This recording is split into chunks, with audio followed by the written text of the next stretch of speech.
Walang label ha? Nakangiting sabi ni Jeff habang magkatabi kaming nakahiga sa kama. Walang label, sagot ko.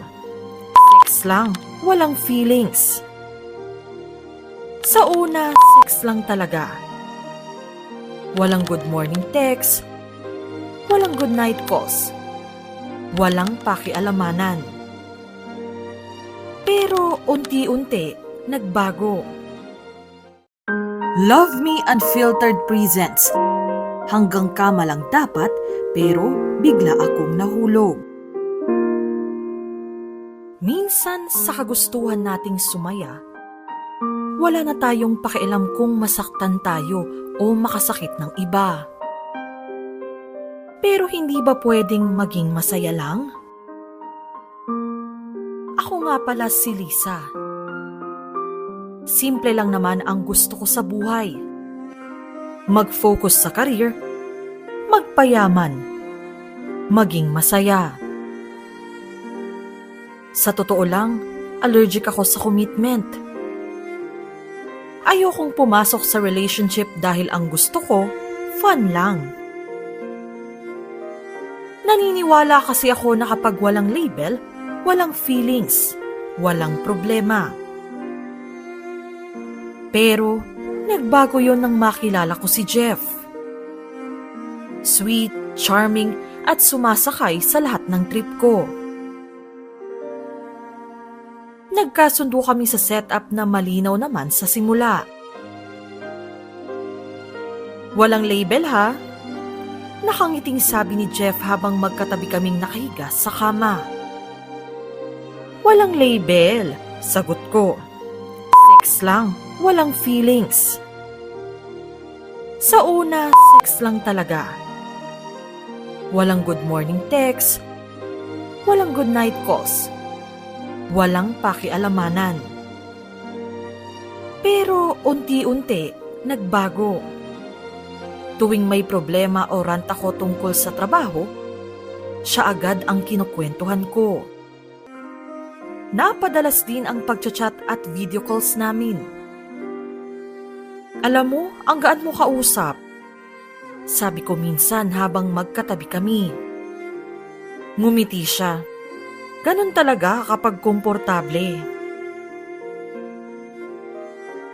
Hindi ko namalayan pero doon na pala ako nahulog. Sa comfort, sa pag-aakalang espesyal ako. Umabot pa sa puntong pinakilala ko siya sa pamilya ko. Hindi ko alam kung anong pumasok sa isip ko noon. Siguro, gusto ko lang maramdaman na may patutunguhan kami. Pero, ang tanga ko pala. Isang gabi, may nag-message sa aking babae. Sinilip ko ang profile photo niya. At silang dalawa ni Jeff ang nasa picture. Tigilan mo ng asawa ko, malandi ka, sabi ng babae. Para akong binuhusan ng malamig na tubig. Hindi ko alam na may asawa na si Jeff.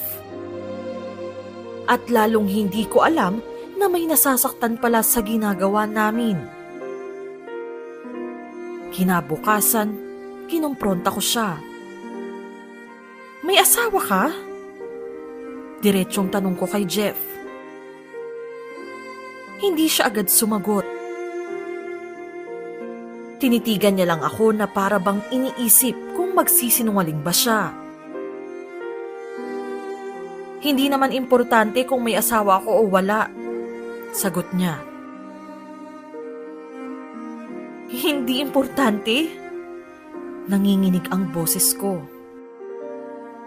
Pinakilala kita sa pamilya ko, Jeff. Sabi natin walang feelings, di ba? Malamig niyang tugon.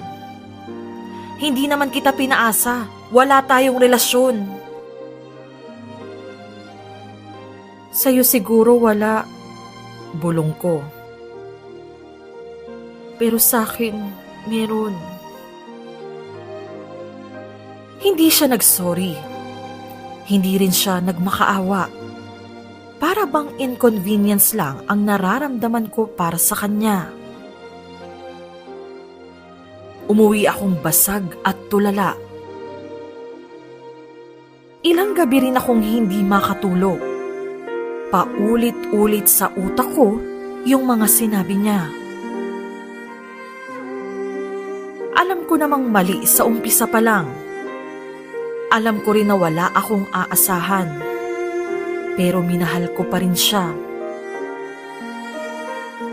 At ang nakakainis, may parte ng puso ko na gusto pa rin siyang ipaglaban. Gusto kong magmakaawa na mahalin niya rin ako. Gusto kong sabihin sa kanya na piliin ako. Pero hindi ko ginawa. Ayoko nang masaktan. Ayoko nang makasakit. Isang beses, nag-text siya. Miss na kita. Tinitigan ko lang yung screen ng matagal. Ang dali sanang mag-reply, ang dali sanang bumalik sa dati. Ang dali sanang pumikit, magbulag-bulagan at magkunwaring okay lang.